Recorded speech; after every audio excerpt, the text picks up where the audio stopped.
పైకాలం అయింది.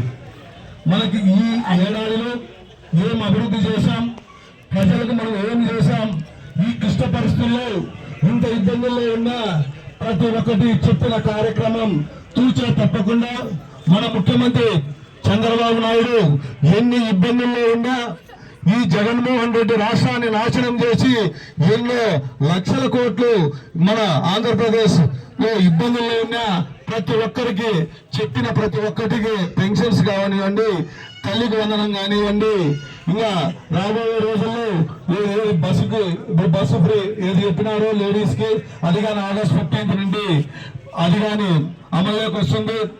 ఇంకా రోడ్లు చూసుకోండి, గతంలో 5 సంవత్సరాల్లో ఎక్కడ ఒక తాపి ఒక మట్టి కానీ ఎక్కడా వేయలేదు. ఈ వచ్చే సంవత్సరంలోనే ఇప్పటికే దాదాపుగా మన మండలంలోనే చూస్తున్నాం.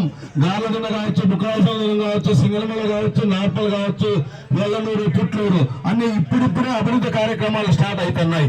ఈ 5 సంవత్సరాల్లో ఎప్పుడూ లేని విధంగా ఇంకా అభివృద్ధి పథంలో నడుస్తుందని ఈ అవకాశం ఇచ్చిన అందరికీ నా ధన్యవాదాలు.